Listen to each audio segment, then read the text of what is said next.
Hey, it's Jeff Zito, and thanks for checking out another episode of the Celebrity Jobber podcast. We have past episodes on celebrityjobber.com. Please subscribe. Would love a 5-star rating if you would. And please leave a review. And of course, streaming on Apple Podcasts, Spotify, or wherever you listen to your podcasts. So, when I first was thinking about this podcast, Celebrity Jobber, I wanted to know what celebrities did before they were famous. And if they didn't get their big break, maybe they would still be doing what they did before they hit it big, right? And I just thought it was interesting. And I'm really excited about this week's guest because he was kind of an inspiration for me in the very beginning. Jacoby Shaddix from the band Papa Roach. I was online and I happened to find out what his job was before he joined the band. And I was like, wow, that's it. That's so cool. That's interesting. So you could say that Jacoby was kind of an inspiration for this whole podcast. And I happened to learn a whole lot about him and the band. And he's such a cool guy, as you're going to hear. So what did this guy do before he joined the band Papa Roach? You know, the song Last Resort kind of blew up, right? And they became an overnight success, but not really. They've been working at this for a long time. He's got a lot to say. So get ready. Jacoby Shaddix from Papa Roach is my guest this week on Celebrity Jobber.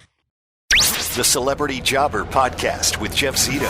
If you like what you hear, please subscribe, give a 5-star rating, and leave a review. Check out all our past episodes on Apple Podcasts, Spotify, or wherever you pod. What if these celebrities weren't famous? What would they have become? What was their first job? We're about to find out.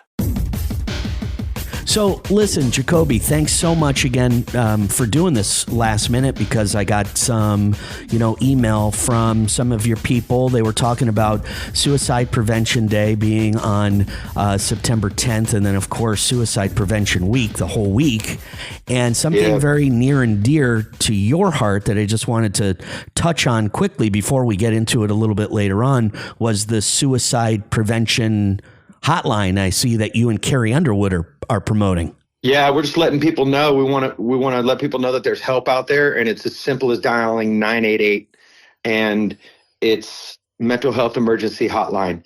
Anything you're struggling with, there's going to be somebody else that's on the other side of the line that picks up and just listens and hears you out. And I think that's super important for people to know. It's like, when a car crash happens, what do? You call 911, right? Right. Well, dude, when that life crisis happens, and you don't have people around you that you feel comfortable in accessing, and you just need to talk to somebody, hit 988. It's that's why we're here, spouting it off, letting people know. So, Jacoby, this is something near and dear to your heart because, all of us, everybody listening has had to deal with some kind of mental health issues sometime, somewhere down the line in their life. Me, most recently, COVID. That was something that, you force somebody to stay in the house and you can't do this, you can't do that. You're second guessing your life and it gets kind of depressing and lonely, I think that's where I think a lot of the mental health issues can spin out really in a big way is isolation and loneliness. And I think that, as humans, we're meant to be in community, in fellowship with our brothers and sisters out there in this world and living life and doing life face to face. And I think when you got community, you have an advantage, you have an edge. You know what I mean? But yeah, man, when we get sequestered away in our own little box and we just start isolating, it's not a healthy place to be at all. No, not at all. So Jacoby, Papa Roach, congratulations. Here we go. I don't want to guess and say has it been 25 years? Has it been over 25 years? Oh, over 25 years. Yeah. We started the band in 1993. Wow. Had our first real breakout commercial success in late 99, 2000, and we've been full tilt boogie ever since. Wow. And, we started the band in high school. I was just, we watched Green Day and Deftones from the Bay Area and Sacramento doing it. And we're like, if they can do it, why can't we do this? Right. And 1993, I was just graduating high school at the time in 1993. Big fan of the Deftones. I am as well. So tell me, you're born and raised in Sacramento, and I hear earlier on in life, maybe you didn't remember, but you had from some humble beginnings. You were. Oh yeah, I mean, well, I'm not born and raised in Sacramento. I'm born in a place called Mariposa. I got an interesting young life. My father was a Vietnam veteran. My mom was a hippie. They disconnected from culture, and wanted to live up in the high country and just live off the land and be hippies and be free. And, so the first year of my life, you were straight homeless, you know what I mean? And then it was, in a van. Then we lived for a year in a teepee. This is no lie. This is no BS. We lived for a year in a tent. My dad was working as a tree topper with loggers. And my mom was like, I was coming up on the age to start kindergarten.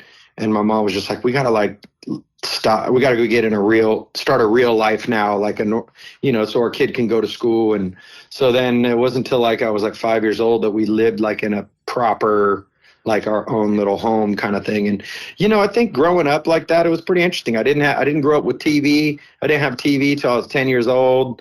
And so I wasn't part of pop culture, and so the way I was just go get your hands dirty and get out there and play in the dirt. That's why I was just that kind of kid, playing in the river, playing in the creek. And, I just had a very imaginative mind at a young age, and it was a very unique beginning for me. Yeah. And like you were saying, this is 5 years old. I mean, I don't remember everything from when I was 5 years old, but I mean, you have. No, I don't remember. I just look at pictures and I'm like, whoa, no, but maybe that's why I am the way I am. but you definitely have some vivid memories of those times, right? Oh yeah, dude. I mean, literally we would shit in a trench that my dad dug outside. And then he would just kick, we'd kick the dirt over on top of it and move to the next, you know what I mean? Oh man. And we bathed in a river. My dad dammed up this part of the river, and we bathed in a river. We had a little spot we did, and that's just, So how many brothers and sisters? I had one brother at the time. Okay. And so myself and then my younger brother, Trevor. And then finally my mom had it was just, my dad would disappear. He was a Vietnam veteran and came back from Vietnam with some pretty heavy issues and never really dealt with them, and was big into partying, and he would go disappear and go partying with the Native Americans out there in Nippanawasi and Awani. And,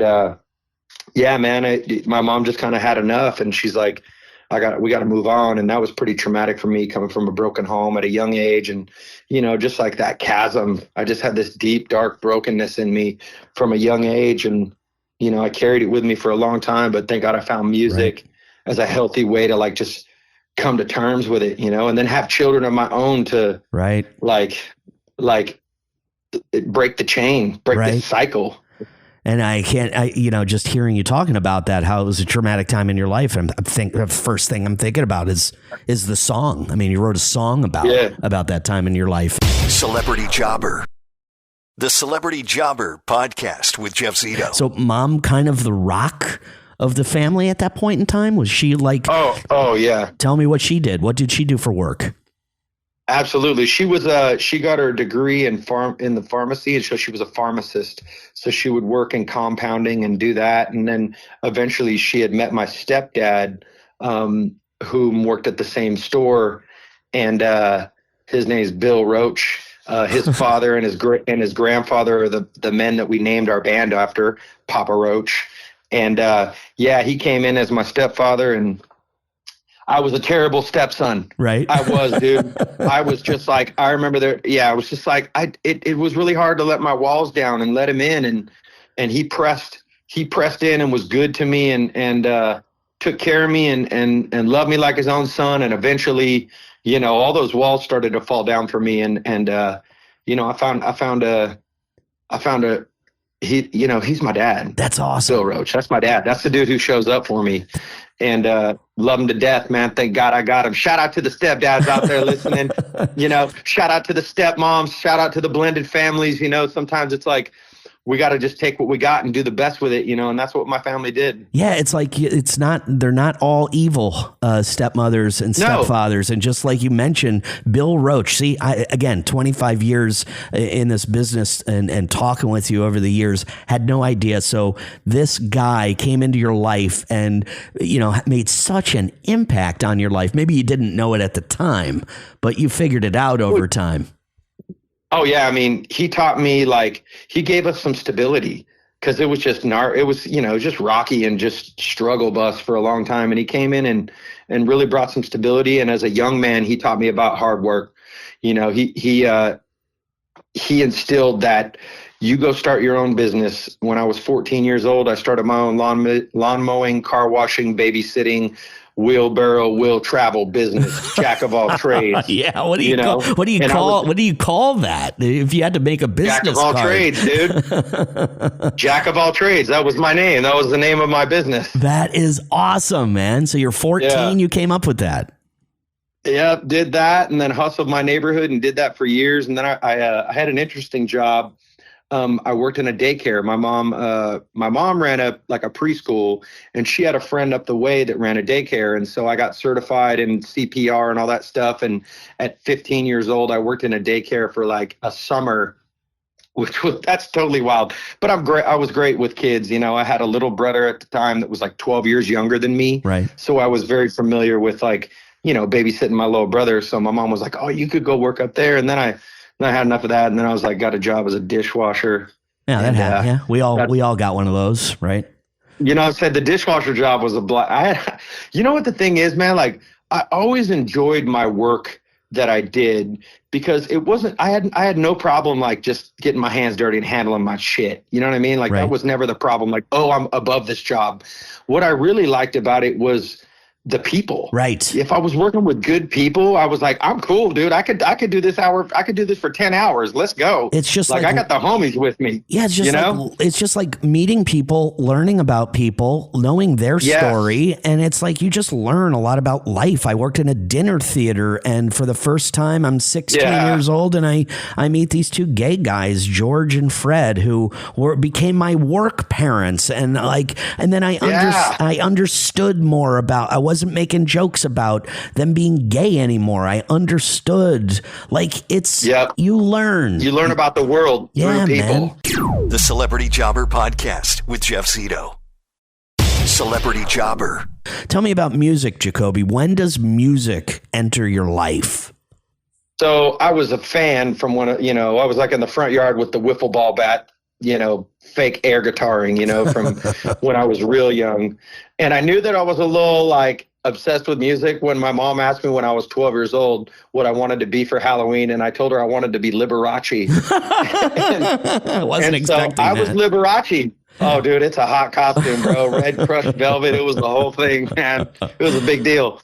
But yeah, man, when I really was like wanting to chase after it, I was 16 years old, and I met my drummer, Dave Buckner. Yeah. He and I had this wild idea of starting a band.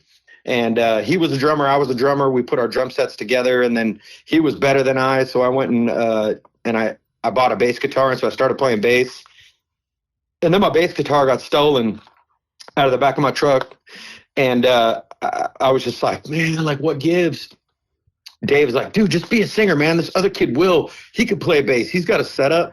And so then we started playing, then I started singing. And then right after that, we got Jerry Horton in the band. And then Tobin joined the band, and that was 1996, right, when it was all like the core members. And that was we went into the studio and just started chasing that dream, right, and developing this sound and experimenting. I made all my mistakes, creative mistakes, within this band, Papa Roach. Like, all the things I can't, you want to sweep under the rug because they're just terrible creative ideas. Right. I did them in Papa Roach, and you can go listen to them, and some of them are absolutely horrific, but it's like, you got to start somewhere. You do. So where were you, and what was it that, like, changed your life for forever? Like, was it like a specific moment? Was it like you got signed, or was it a phone call? Was it a particular show? Do you remember that moment, for lack of a better term, your big break, or that thing that happened that changed everything for you? So there were two moments. We got a demo deal with Warner Brothers, and we got to go into the studio and record 5 songs. So we recorded Last Resort, She Loves Me Not, Dead Cell, Broken Home, and I think maybe one more. And then we got the phone call that said, "You're dropped. Oh, they don't want to sign you. Warner Brothers doesn't want to sign you." And I was just like, "Oh." And then this company named DreamWorks, this guy by the name of Ron Handler came out to a show, and he started coming out to a few of the shows, and he was kind of courting us. And I remember we finished up a show it was called Slow Brew in San Luis Obispo, and we were standing around outside in a circle, and it was us and our manager and my wife, who was my wife at the time and still my wife, was there with me, and we were all standing in a circle, and Ron was just pretty much like, Ron Handler, he's pretty like, "All right, guys, well, what do you think? You want to do this? You want to be on DreamWorks Records?" And we're just like, fuck yes. Like, we are all about it. We love what your company is about. We love what you're about. I mean, this is Lenny Waronker and Mo Austin. These guys were the guys that were signing like Jimi Hendrix and Janis Joplin. Wow. You know what I mean? They're that iconic. These guys were the heads of that company, and they were co-signing what we were doing. We're like, yes, we want to be part of what's happening at DreamWorks. And that was just like, for us, just life-changing, so inspiring. It injected so much hope into what we were doing, because when we did it for 7 years before we had a record deal, right? And so it was like, the grand illusion only lasts so long. You know what I mean? Right. Before, you start to lose hope, and, luckily they came in and gave us a deal, and it changed everything for us. So you meant you kind of alluded that there was maybe a second moment, because you seemed like you were really quick to say that story about getting signed to DreamWorks, but correct me if I'm wrong. It seemed like he had one more. They were like, yeah, there was a couple. Was there another one that you think of that where we made it, where we were just like, oh fuck, right? So here we are. It's going to be the year 2000. You remember when everybody's like, oh my God, the Y2K bug. We're freaking out. We thought the world was shutting down. Yeah, remember? Because we like to do that to ourselves, us humans. We love fear for some reason. Right. So MTV invites us to perform New Year's Eve in Times Square. And I'm just going, heck yeah, dude.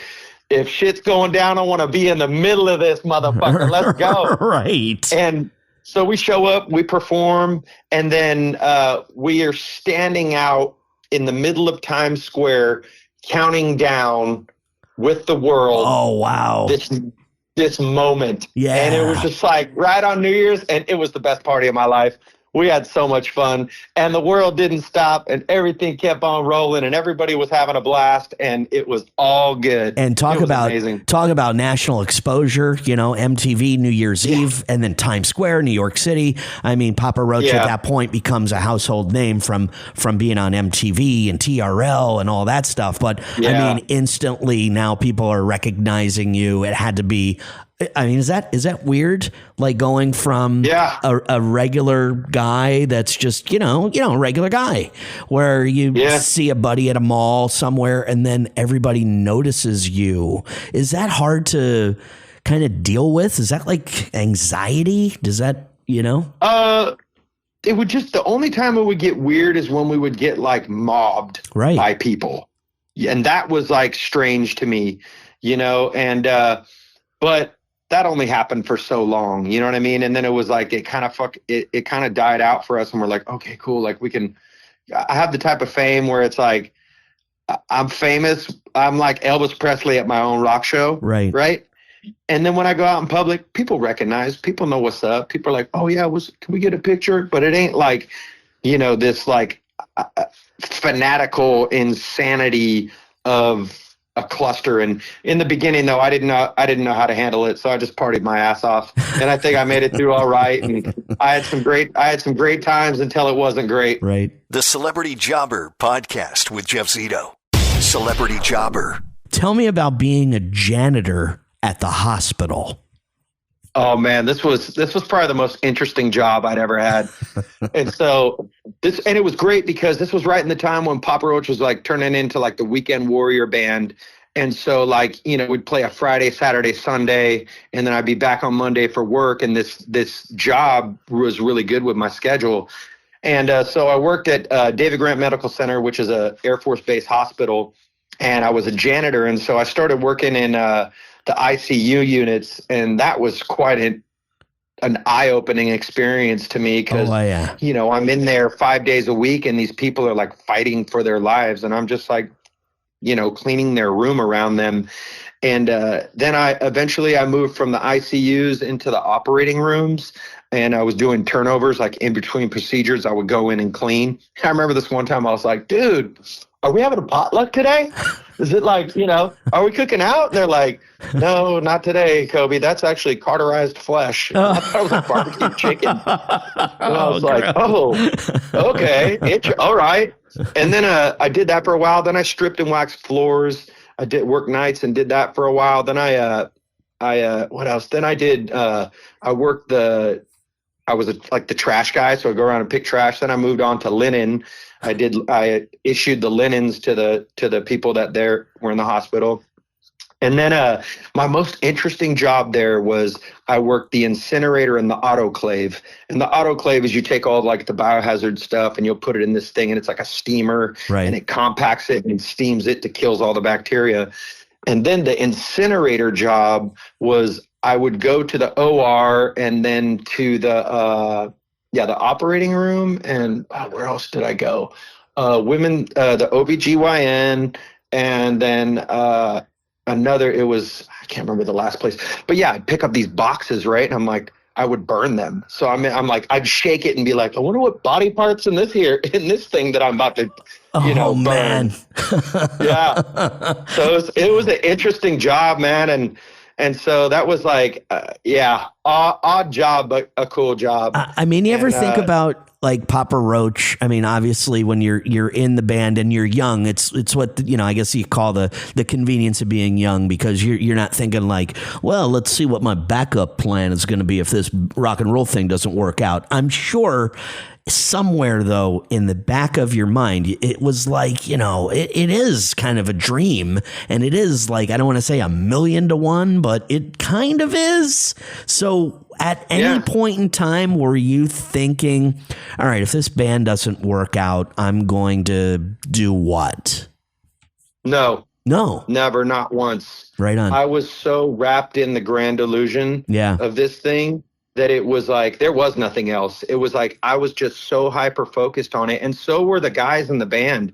And it's very rare to have like a core of people that really are like, we're all pressing towards the same thing, because we didn't want to go back to, I could like be a manager at, and run one of those companies and do that. Like eventually, I could, but that was not in my focus. I was like, this rock and roll thing is it. Wow. Like it was just no other way, no other option. And were your parents like musical? Like, where did you get it from?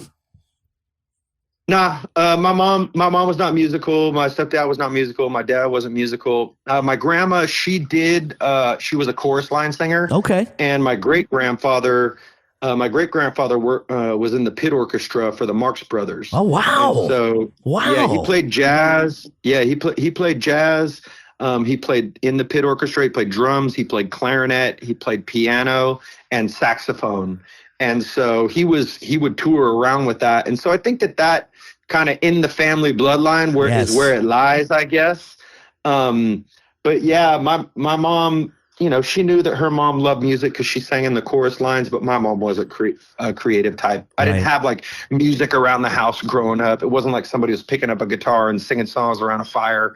Like that wasn't part of how I grew up. It was like, I loved rock music, and it just blew my mind. And I just was like obsessed with it and I wanted it to be part of my life. Man, I got to tell you again, I really appreciate having this conversation with you. I mean, it was just mind blowing, all the different jobs that you had before Papa Roach, and then just getting to know a little bit about who you were before the band. Just incredible. I just want to say that Right on. Jacoby, by the way, is sober since 2012. And Yeah, man. And he has, very, very, the suicide prevention is something near and dear to his heart. So, was there ever a time, Jacoby, where mental health brought you to the brink? Oh yeah. 2012, the end of 2011, the beginning of 2012. It was like my rock bottom, my biggest, darkest, deepest struggles of my life, and my family was falling apart.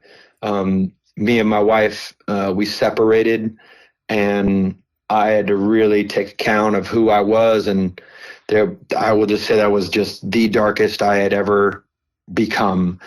And I had to change something.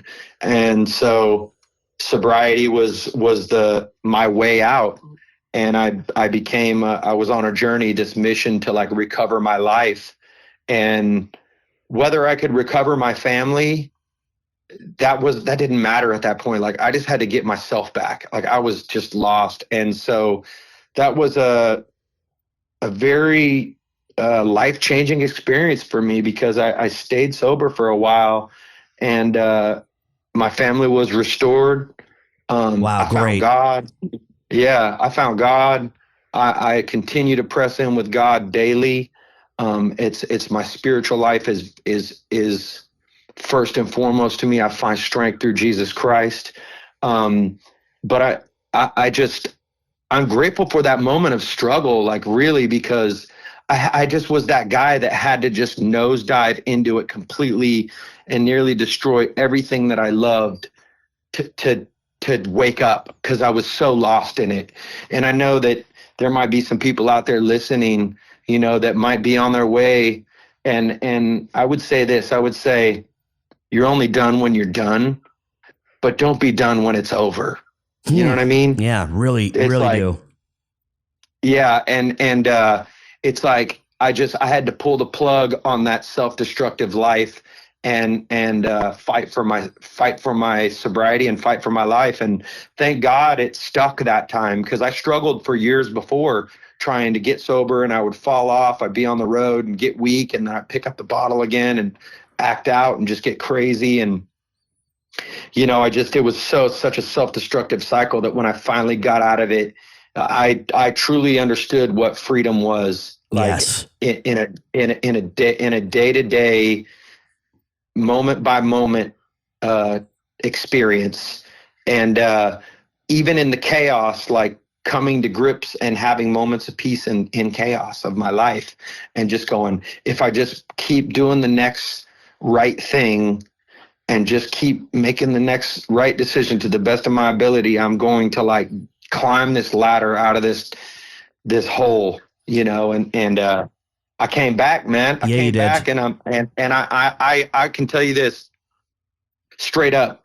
I will never, ever go back to that place in my life, because it's, it's like a kid who puts their hand in the fire. It's like I got horribly disfigured. Right. You know what I mean? And I learned those things about myself, that I cannot do that. Right. I can't live like that. And when people that wants me dead, the people that are listening to this, and they might be going through the same thing, and we were just, kind of circle back to where we were earlier. Just like you said, you get into a bad car accident, the first thing to do is call 911. And now there's a number that you can call when you're feeling this way, and maybe you're thinking a little too much about calling it quits. 988 is the phone There's number. help. And it's absolutely, there's help out there. And those people that are on the other line, they, it's got to be hard for somebody to pick up the phone and say, hey, look, I'm having some trouble. They're already expecting it. This is exactly what they're trained to do when you're calling 988. It's so you don't have to feel like weird, like you have to explain something to someone. They already know.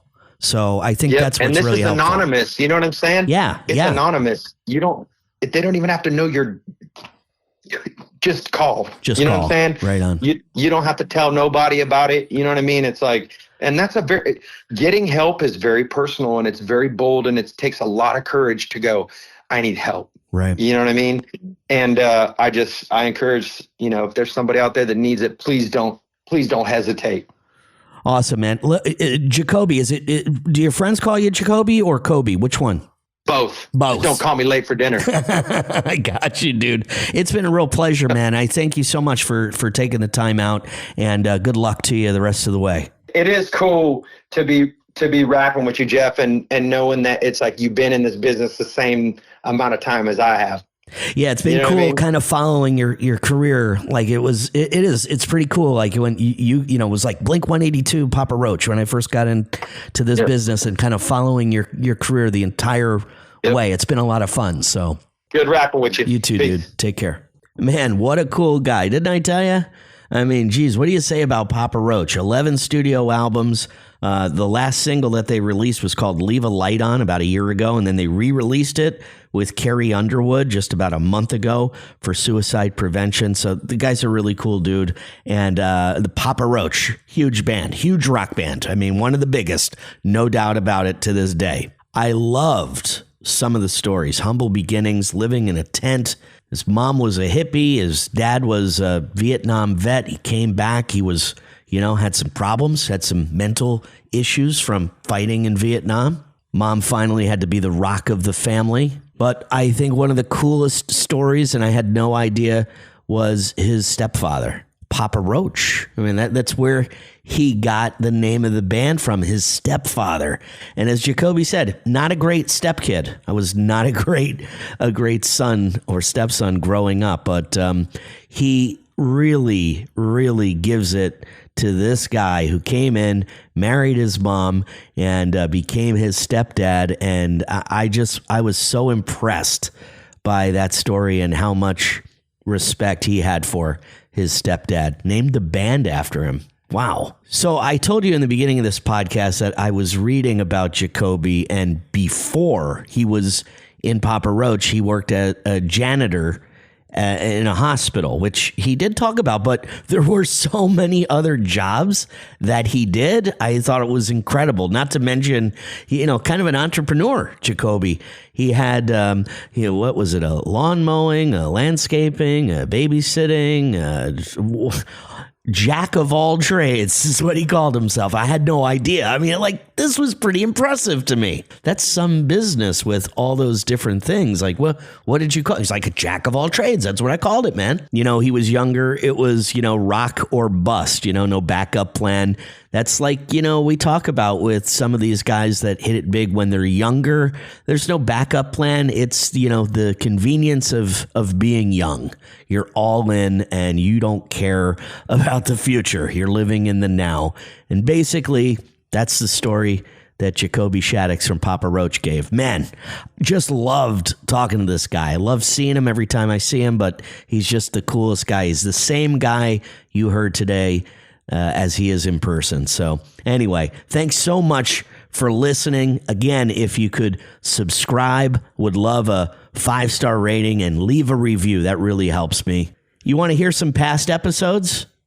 I had Joe Perry on from Aerosmith and Brian Johnson from AC/DC, the Shark Tank's Mr. Wonderful. I mean, the list goes on. We've had over 100 guests here in the past 2 years. So celebrityjobber.com. And you can also follow on Instagram, celebrityjobber_podcast, and youtube.com/the@celebrityjobber. Thank you so much for checking out another episode. 2 years strong, over 100 episodes, and we're not going to stop anytime soon. So thank you again. And until next week, I'm Jeff Zito.